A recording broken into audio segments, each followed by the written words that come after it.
Salut la famille, j'espère que vous allez bien et que tout se passe pour le mieux dans vos vies respectives. Donc aujourd'hui on se retrouve pour une nouvelle vidéo, mais bien avant d'entrer dans le vif du sujet, je tiens juste à vous rappeler que je dis dans la précédente vidéo, écrivez en commentaire des questions et j'y répondrai en vidéo. Ça sera donc, si la question nécessite une longue réponse plus détaillée, je ferai une vidéo entière là-dessus. Si la réponse nécessite une réponse, enfin si la question nécessite une réponse courte, je ferai juste un short là-dessus. Donc aujourd'hui, par exemple, on se retrouve pour répondre à la question du chimiste. Le chimiste. Ceux qui ne connaissent pas le chimiste, ça veut dire que vous n'êtes pas dans le groupe WhatsApp. Ah, je mettrai en premier commentaire le lien vers le groupe WhatsApp et vous allez intégrer. Le chimiste, en fait, il a posé une question de savoir comment ça se passe en termes de logement pour les étudiants qui sont admis à Paris-Saclay. Et donc, c'est une question que j'ai trouvée assez pertinente pour répondre directement en vidéo longue, parce que je sais qu'en short, ça sera pas possible, ça sera trop rapide. Et au-delà de ça, il y a beaucoup de gens aussi qui posent souvent ce genre de questions. Donc, le chimiste, cette vidéo, c'est pour toi. Alors, il faut comprendre un truc, et ça, c'est quelque chose qu'il faut vraiment comprendre, mais que vous comprendrez mieux ici, c'est que beaucoup de gens, quand vous êtes, comment on appelle ça, quand vous êtes en Afrique, et que vous demandez aux gens, tu habites où en France? Il y a beaucoup de gens qui vont vous dire, j'habite à Paris. Bon, en vrai, ils habitent pas à Paris. Mais ils disent à Paris tout simplement parce que c'est une référence que vous connaissez bien, en fait. Enfin, je dis ça pour ceux. Si vous habitez à Lyon, ils vont vous dire Lyon. S'il habite à Clermont-Ferrand, il va dire Clermont-Ferrand. Mais vous allez comprendre après. Il dit, il habite à Paris. Parce que bon, c'est la référence. Mais derrière, il faut comprendre qu'en fait, il n'habite pas réellement à Paris. Il habite en banlieue parisienne. C'est-à-dire que c'est des villes, en fait, si vous voulez, qui sont autour de Paris. Il y a beaucoup de villes autour de Paris et on appelle ça la banlieue parisienne. Ces villes-là, en tout cas, c'est de la banlieue parisienne. Mais l'ensemble maintenant, Paris avec toutes ces petites villes-là, enfin, ces petites villes, c'est des grosses villes quand même, hein, mais avec toutes ces villes-là, forme ce qu'on appelle la région Île-de-France. Donc l'Île-de-France, c'est Paris avec toute sa banlieue. Mais quand vous êtes ici, généralement, vous allez reconnaître un peu, enfin, faire la différence en termes de transport. Souvent à Paris et vraiment les villes très, très, très proches de Paris, là, on utilise le métro. Il y a le métro. Et maintenant, lorsque vous partez dans les villes un peu vraiment d'Île-de-France, banlieue parisienne, là, c'est souvent le RER. Voilà, donc en Île-de-France, il n'y a pas vraiment de. En tout cas, dans les villes, voilà, il n'y a pas vraiment, il y a pas de métro. C'est vraiment RER et puis voilà.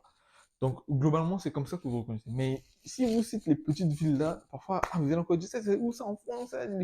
Parfois, il y a des noms même bizarres.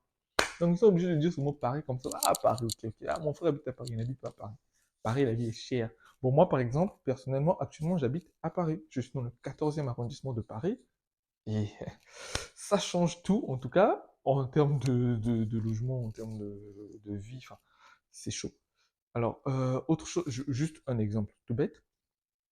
Les premières vidéos que je faisais et tout, vraiment sur la chaîne, par exemple, j'habitais pas à Paris. À ce moment-là, j'habitais dans une ville d'Île-de-France qui s'appelle la ville du Bois.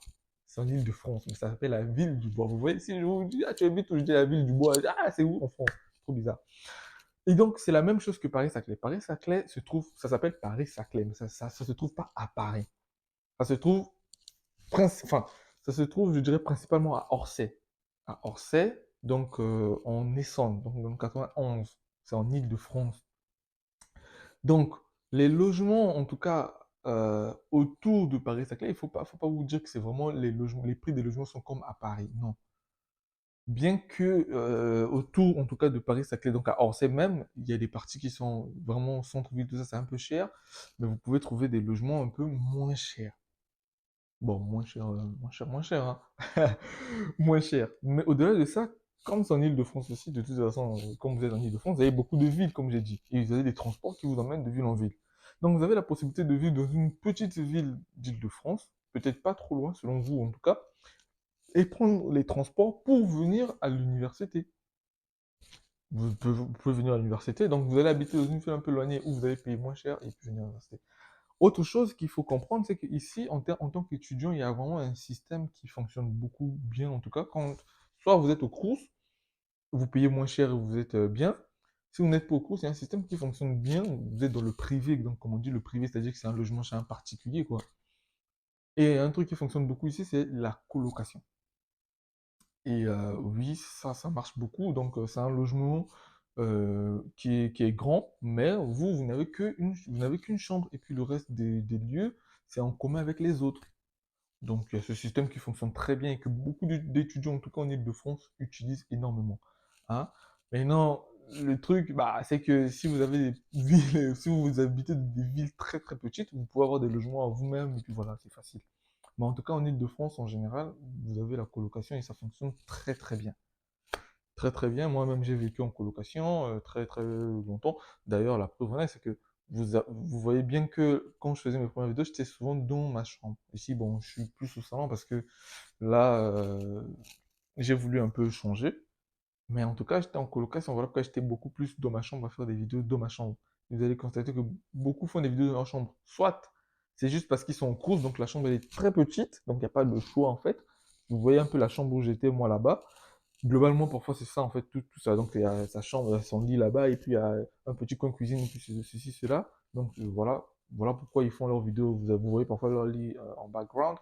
Soit, bah, ils sont en colocation, en fait, tout simplement. Donc, et généralement, en colocation, parfois, il y a quand même un petit salon comme ça.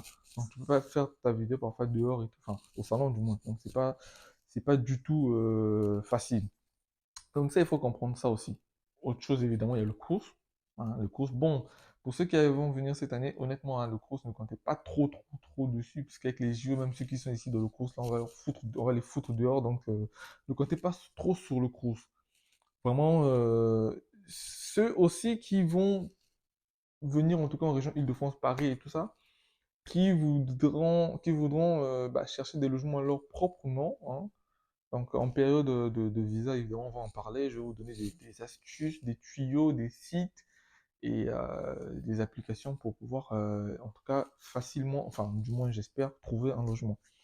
Donc, ça, c'est vraiment quelque chose qu'il faut comprendre, c'est que le logement ici, il y a beaucoup de systèmes, euh, mais ce qui marche le plus, c'est la colocation ou des trucs étudiants, des résidences étudiantes, des trucs comme ça. Donc n'ayez pas trop peur en termes. Enfin, alors quand je dis trop peur, c'est par rapport au prix de la vie ici, hein, parce que si tu convertis en francs CFA, ça sera toujours énorme, quel que soit le logement ici.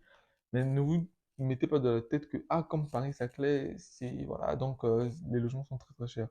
Non, non, non, tout dépendra évidemment de ce que vous voulez comme logement, mais il y a la possibilité d'avoir des logements en tout cas moins chers. Juste pour prendre exemple, j'ai eu des logements en Ile-de-France ici où je payais 400 euros, par exemple, mais chez un particulier en colocation, tu payes 400 euros.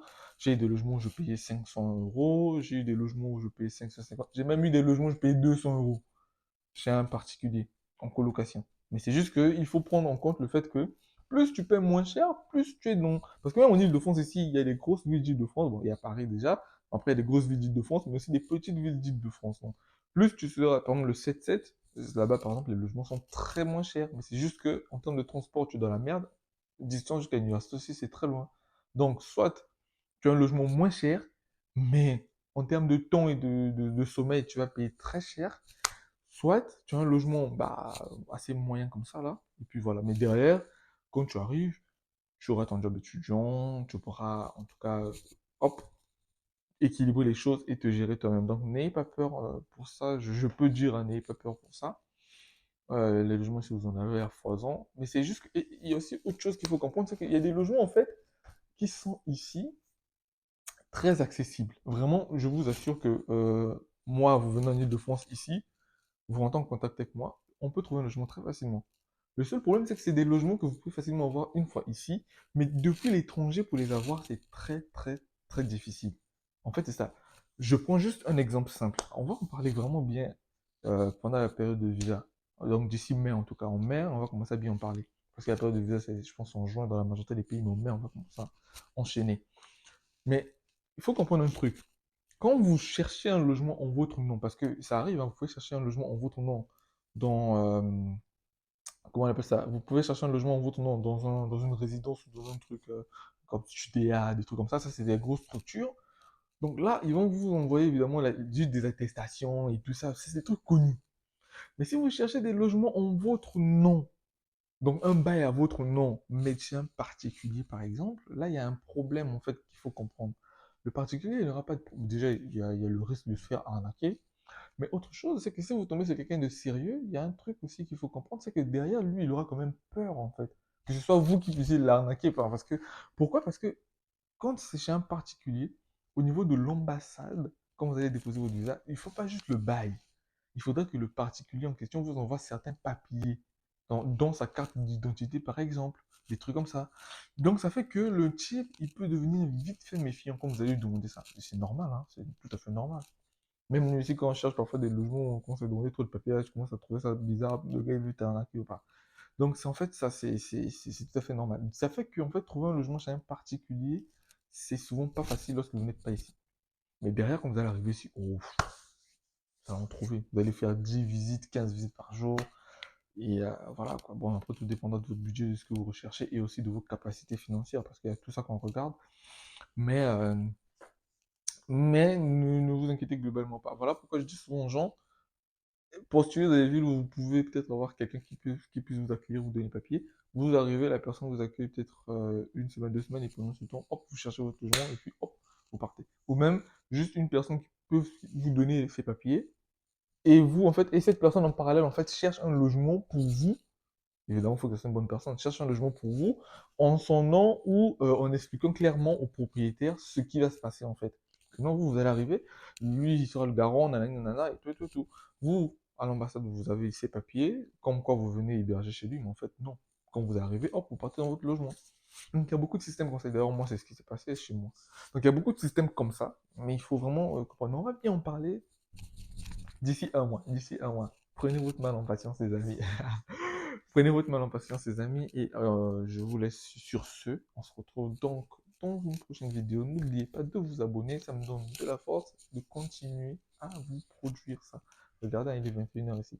22h, je sais pas, 21h, 22h. Je suis rentré de mon stage il n'y a pas longtemps. Mais je m'assois pour faire des vidéos pour vous. Donc, utilement, abonnez-vous, partagez, likez, commentez. Parce que j'aime bien répondre à vos commentaires. On se capte très bientôt, les amis. Ciao, ciao. Et abonnez-vous.